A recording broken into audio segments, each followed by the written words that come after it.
had to go through, and how he started off. So let's speak a little about Avraham. We saw in the Rambam that Avraham he understood about Hashem 3 times of his life. When he was 3, so when he was 40, 45, 48. So depending on the thing, but 3 times in his life, he had a realization of Hashem. So now the question is, why is it if you tell me 3 or 40, you tell me 48, why are you giving me different numbers? So the Rambam explains that it's just that the more that a person is going to learn and understand and see the world and contemplate how things are being built, how everything connects and everything is in what's it called? It's everything it combines with each other to make a world function. Then that's what Avraham did. So now the closeness and the yediyah and the knowledge that he has of Hashem becomes greater every day, and therefore even at 3 he had it on a basic level. So let's say you teach a child, you see the world. So there's a creator, like you see someone's building something. So you see Hashem created us, right? And then the more and more goes on, then it goes more in the logic and more and Abraham went deeper inside. So for example, about nature. So he's going to see, if I plant this grain, then this tree is going to grow, and then it's going to give me this amount of plants, and there'll be this amount of fruits and flowers that comes from it. And he was going to think, then you have those types of trees that are only good in that climate, and then those other types of trees are only good. For example, here in Canada, you have maple trees, but then you can't have this in Florida. So even this, and then it goes deeper and deeper inside the incredible knowledge that Hashem had to create the whole world and everything in such. For example, let's say a bird. You've never seen a better proof of the. It's crazy. A bird when it's cold.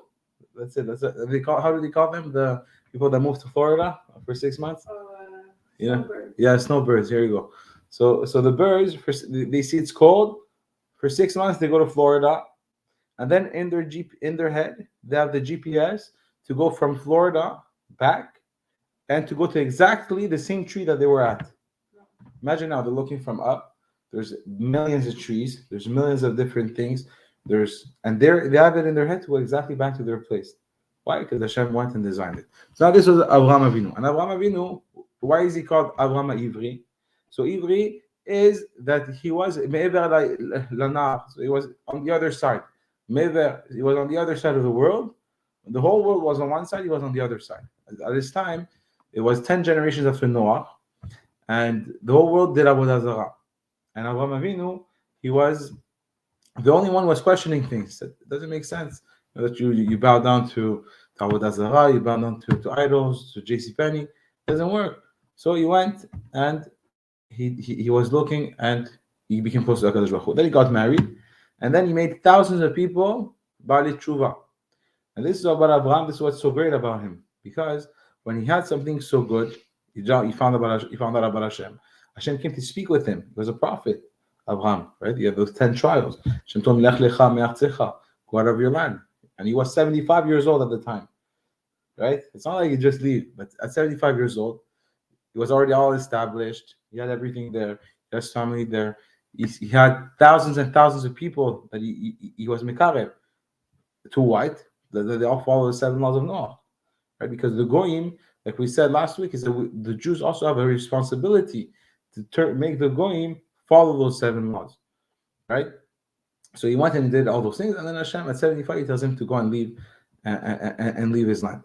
Now we have to know that Avraham Avinu, that wasn't easy, right? Lech Lecha me'artzecha, leave from your land, from your city, and then Bet Avicha, and leave from your father's house. Right? It's not so easy. Your father's very old, and just to leave like that. Go to the land, and I will show you. Then tell me where I'm going to bring you. And then he goes to the land. What happens? First thing in the morning, there's a famine in the land. Imagine. The guy now, Avraham Avinu, he wanted to pack up everything. He's on his way to go to. He's on his way to go to Israel, and there's a famine, no food. And he has to go where? He has to go to Egypt. He goes to Egypt, and it says that Sarah was beautiful. She was very beautiful.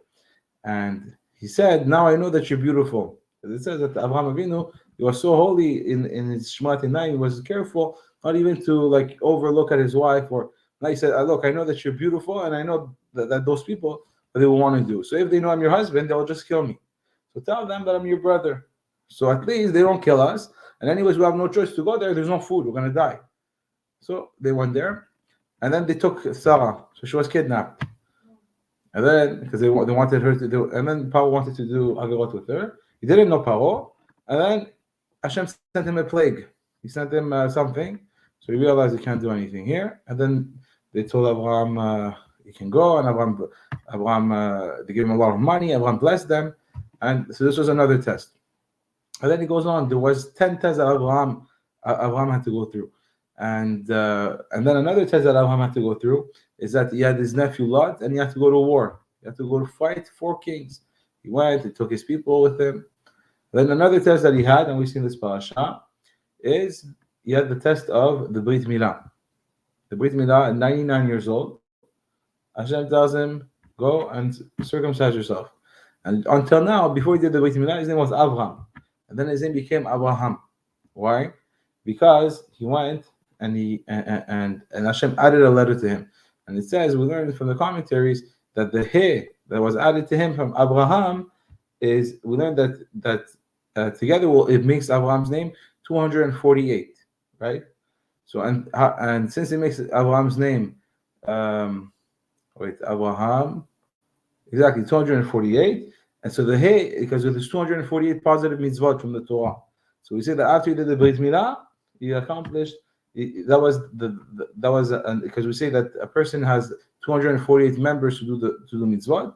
So we say that with the milah that he had, he went and accomplished all the mitzvot that was left for him. Now we have to know that it wasn't so easy, because he went. They told him he went to some of his friends. He went to Ishkol. He went to another friend. He went to Mamre, and that's why it says in the parasha.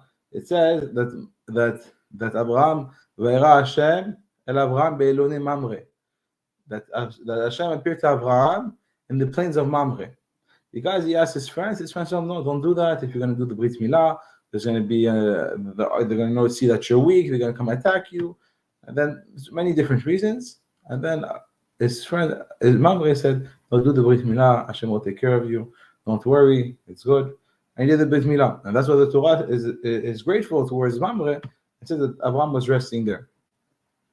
Now, another very important, from the 10 trials that you went through, and this was the biggest one, was Akedat Yitzchak. And imagine now you're the rabbi of the world, and the whole world is following every word that you're saying, and you for years you're telling everybody you're not allowed to go and sacrifice your kids, like we saw in the Rambam, that people were bringing their kids to la Molech. Right, so the Rambam knows that that they were walking, but Rashi and also other pagans, what they do, they would actually sacrifice their kids. They would go and kill their kids, and this would be it will be like a sacrifice, and it will clean the whole city. So Avraham now for years he's telling everybody, you can't kill your children, you can't do any of that, and he's screaming at everybody, tell them you have to follow Hakadosh Baruch Hu, the 7 laws, you can't kill, you can't do. Now all of a sudden, Hashem tells him, take your son, your only son. Take your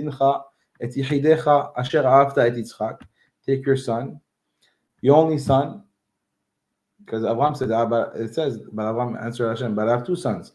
So he said, your only son. Take your son. The one that's special to you. They're both special to me. The one that you love, but I love both of them.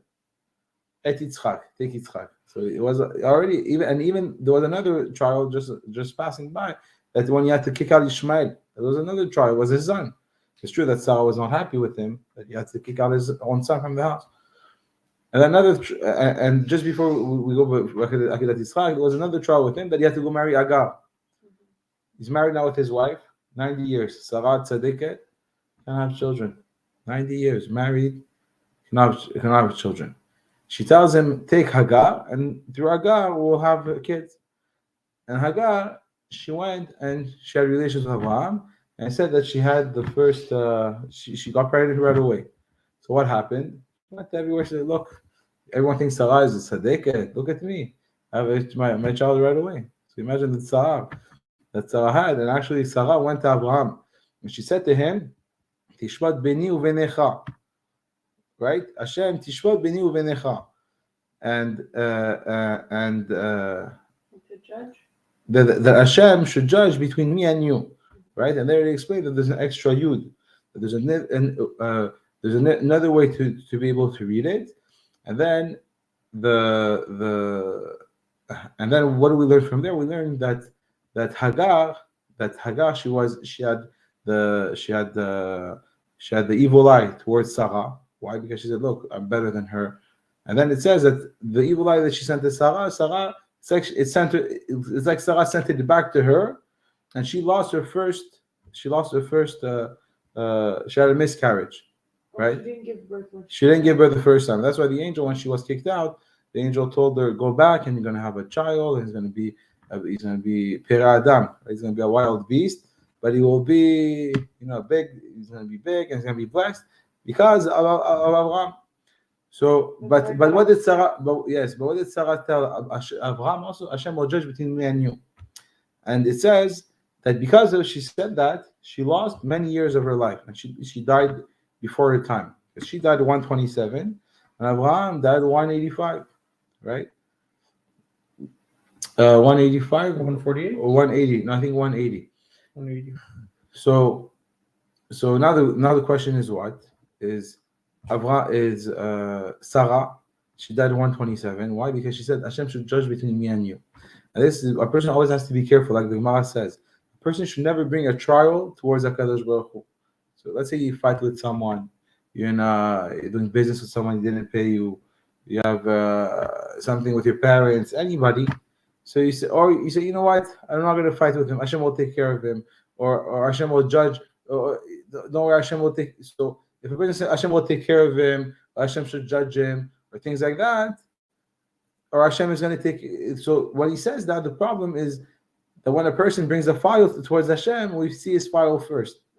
And that's why it says that, like, there's my father-in-law Zatzal, Zichron Livracha, what did he say? He used to say you should never call an inspector on someone. When you call an inspector on someone, he comes to your house first. That's very important. It's not the same thing. A person wants to go bring a child to Hashem. Now, before you bring a child, we have to see who's the one making the demand. You're the one making the demand. He's a big Rasha. He lies, he cheats, he does all kinds of scams. And now this guy, he wants to bring a file against his friends also. But now you're the one who brought it to court. And it says that when a person does that, then it's as if his file gets reevaluated. Right, so that's why you have to be careful. But then it says also, and then there's also a difference. The Rav Kamiz was saying that there's a difference between what's the difference between Rosh Hashanah and throughout the year. What's the difference? So he was saying that Rosh Hashanah we all go together, and when you're all together, everything passes. It's like when you go on the bus, you want to go to New York. Now you're 50 people. So instead of being 20 minutes with each person, the guard's going to do 2 minutes with each person. So even if some people, the passport was 5 months, it's not 6 months, just go. He's not going to make a big deal. Or he's not even going to be able to have time to look and ask all the questions. So during Rosh Hashanah and Yom Kippur, we have the power of being in a group. And therefore, we get judged in a group.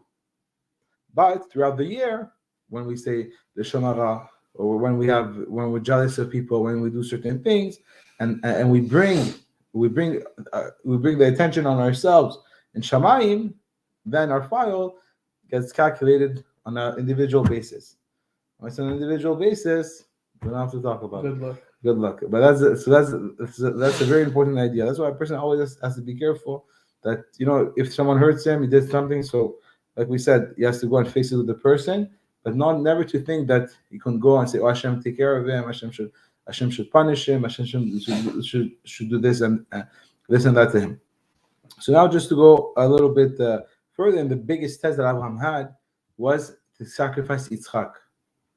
Now imagine, so now he was the big rabbi of the town, of the world. He's telling everyone you can't sacrifice. Now Hashem tells him exactly what he told everybody for years not to do: sacrifice. And not only that, Hashem told Abraham that the land of Israel is going to belong to your son, to Yitzchak. This whole land I'm showing you is going to belong to him. Then he tells him that it's going to be for you forever, to you forever. And his whole life he's waiting for his son. Now all of a sudden Hashem says, take your son, go and sacrifice him. Now Avraham, what's the greatest of Avraham? Is that Now it's not that he went to sacrifice his son, because as much as it's very hard, and I don't know who, but I'm sure we can find some people who would do it if since they know Hashem is speaking with them, right? Hashem is speaking, they'll do it. But the idea of Avraham is that he didn't make a beep. Not only did he make a beep, he woke up early in the morning. Baboker, baboker. Imagine someone wakes up, alot hashahar, goes to the mikveh. Where are you going, Avraham? Well, now I'm going to go and sacrifice my son. He wakes up, it's still dark outside. Everyone's still sleeping. He's already up to go do the mitzvah that Hashem asked him.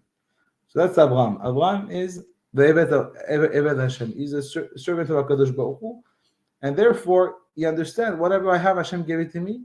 Whatever Hashem asked from me, this is what I'm going to do. And there was nothing bigger than Avraham could do. And this is why it says, it says, now I know that you are God-fearing. Because in life, and this is very important to always take this with us, because Baruch Hashem, there's good times, we enjoy with our friends, family, Baruch Hashem, when we have money and we have good things. So, but sometimes there are going to be times are going to be harder. That's going to be more trials, more difficult, more problems, more issues, problems with the family, problem with friends, with work, and all those things can come along. Someone can get sick. Another idea is that we have to think to be like Avraham Avinu. It's not that when everything is good, it's easy. When everything is good, it's easy to be religious, to serve Hashem. Everything is going smoothly. But when it's tough, when everything looks horrible, when you have October 7th, now you look at this, and even October 7th, we have to be dancing, because I saw an article about this, that they had thousands and like hundreds of thousands of weapons in Lebanon at the border, and they were supposed to all attack together. But for whatever reason, Baruch Hashem, they attacked on October 7th before. It wasn't planned. It was supposed to be a massive attack with hundreds of thousands of people dead. If Hezbollah would have attacked with full force at the same time as Gaza, it would be horrible. So even in the Nisayon, we see the huge hand of Hashem, how he protects us. But now just to go back to the point here, is that a Jew, even if he's going to see that there's going to be trials and difficulties, he has to look at Avraham Avinu, that even if it's going to be tough, he's going to go and follow HaKadosh Baruch Hu. He's going to serve HaKadosh Baruch Hu. Because Hashem wants to see what's in your heart. What's in your heart? Until where? And the greater the person is, the more Hashem tests him. Because the test is basically the more tests that you have, the more reward that you have when you pass and you succeed those tests. So we see that Avraham Avinu, he was really special. But also Avraham Avinu, he did not have any parents to teach him. Did not have anybody that went to teach him Torah. Did not have anybody to go and help him. He went, and he with himself, with his good midot, and with his determination, with his chokhmah, he was able to go and develop a relationship with HaKadosh Baruch Hu.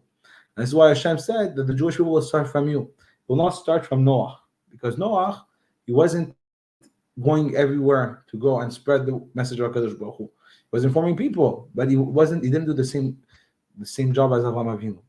And then one more thing that was so great about Avraham is that Hashem said, why do I love Avraham? Because he will teach his children after him. So this is very important. So for Chinuch, the most important is that you want your child to be in the Derech Torah Mitzvot. There's nothing better in your life to have a kid that's religious. Nothing. This is the jackpot. Anybody that and see it, you can see it. If you see now someone that's religious, Shomer Torah Mitzvot, that cares about halachot. It could be someone is going to be grew up religious, but never opens a book, doesn't know anything. So he's religious, but he doesn't know any halachot of Kibud Avayim. He doesn't know any halachot of those things. So he's religious, but it's like because he doesn't know. It's like exactly. So it's not really he's religious, but really if we go and if we really qualify the person, we say he's 50-50. But now I'm telling you, now you see a Talmid Chacham, you see someone religious, someone with so everything changes. You see how he talks with his parents, how he treats them, how he takes care of them. They need to go somewhere. They answer the first phone ring. He has to answer the phone.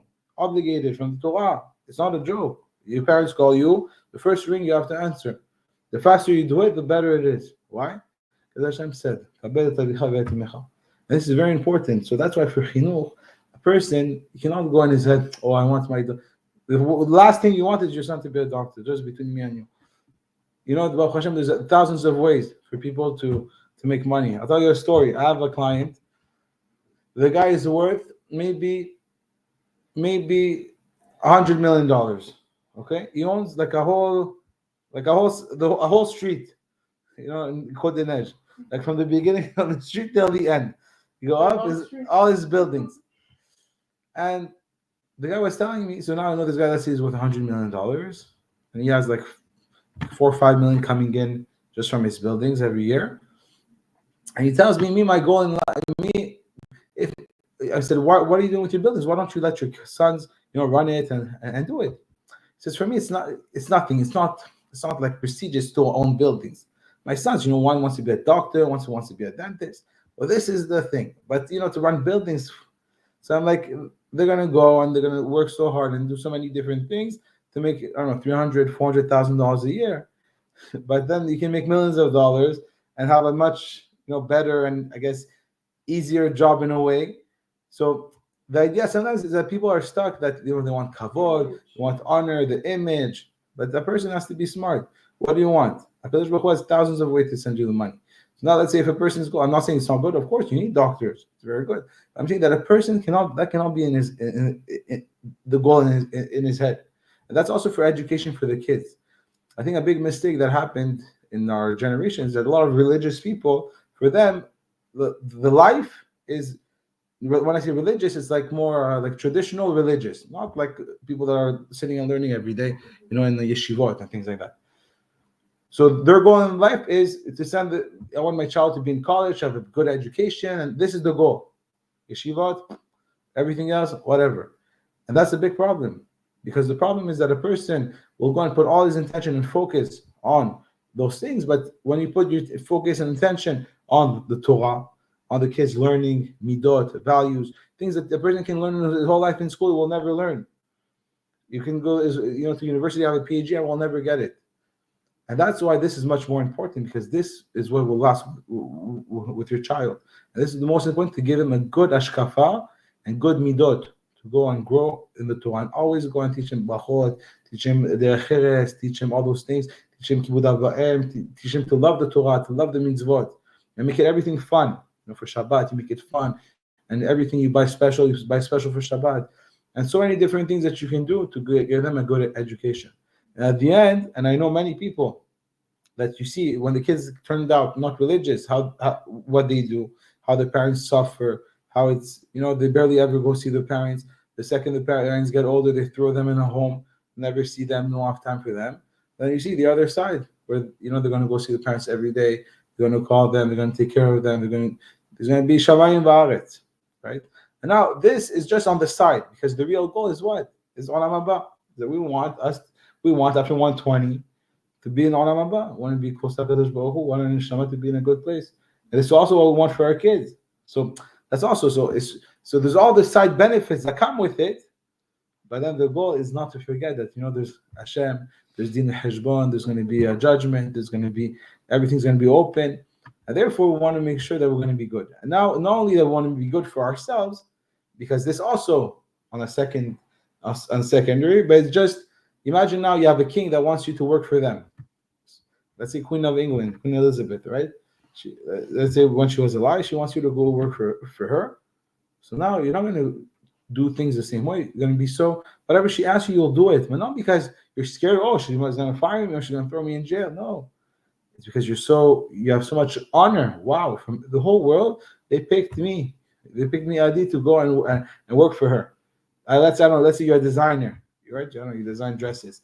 They picked the whole world, they picked you to design dresses for the queen.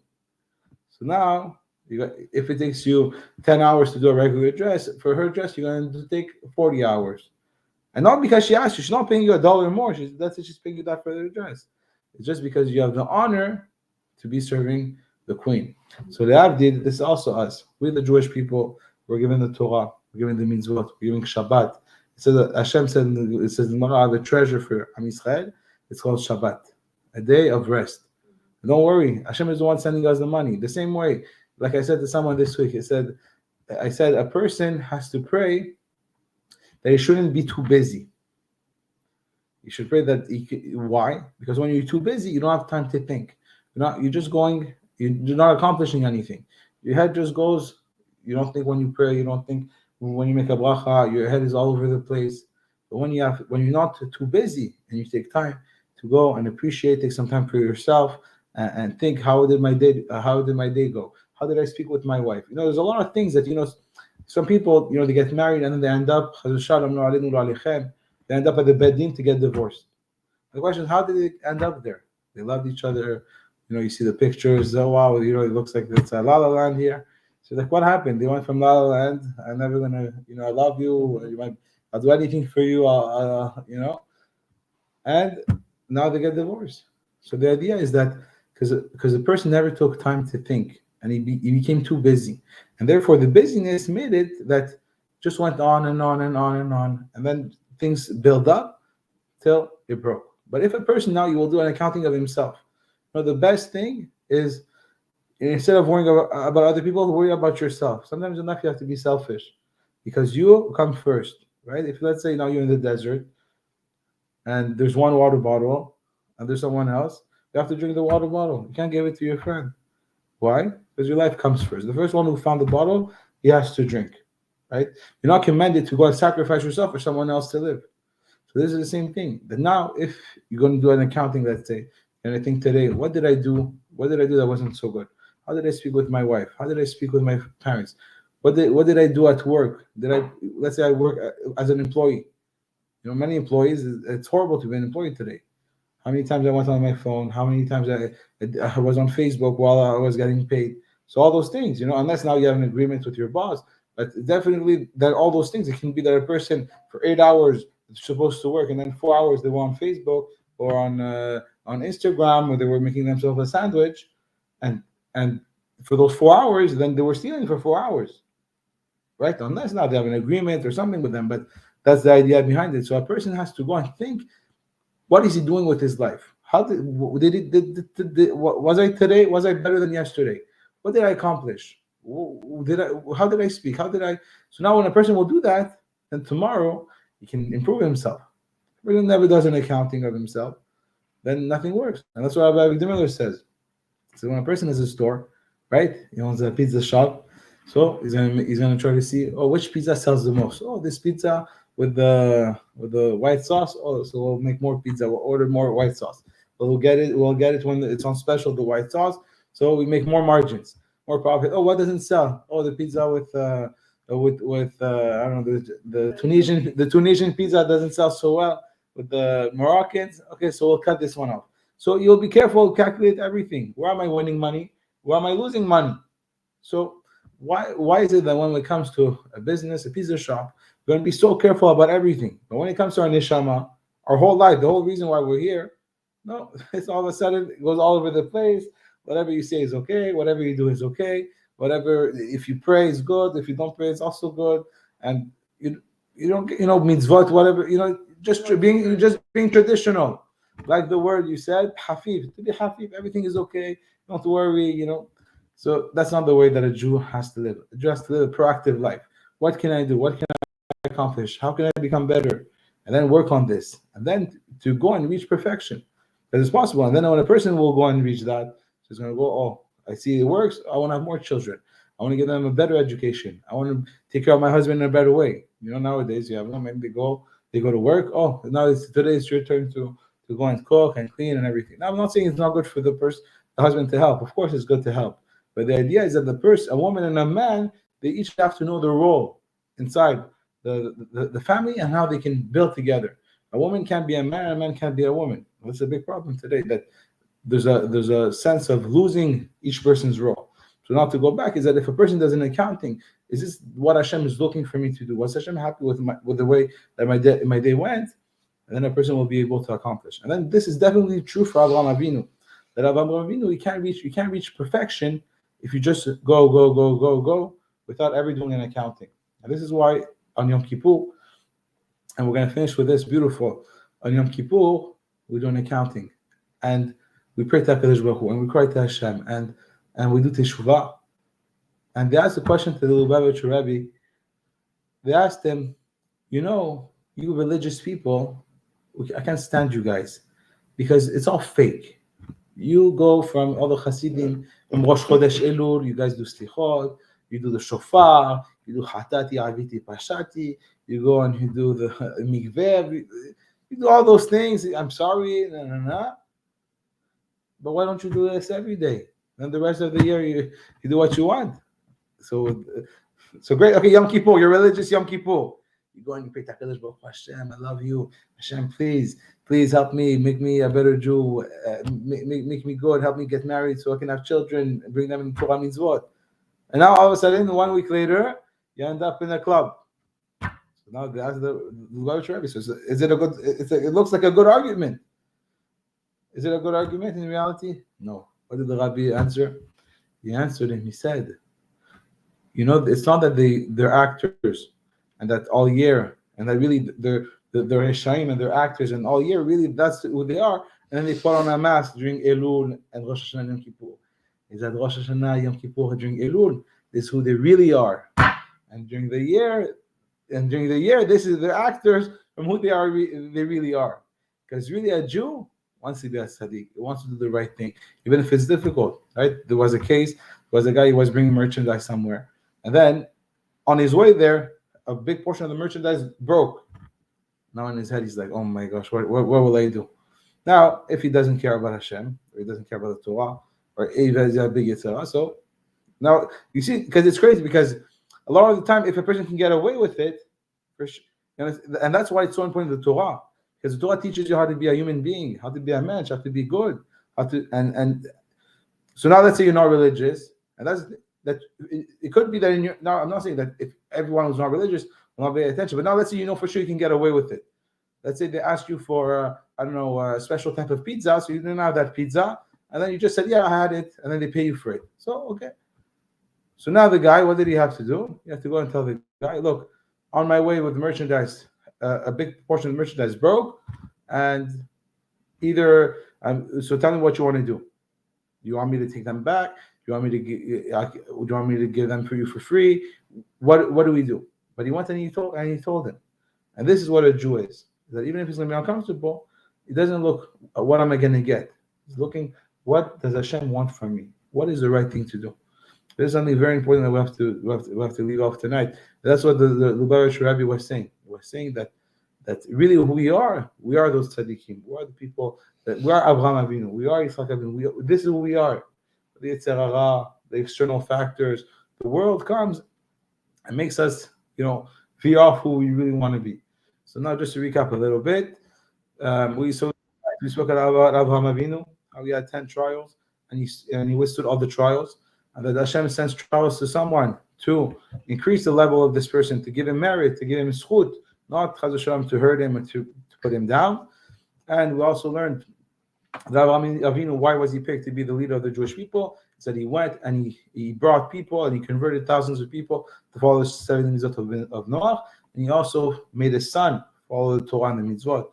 And this is what we all commanded, that we should teach our children.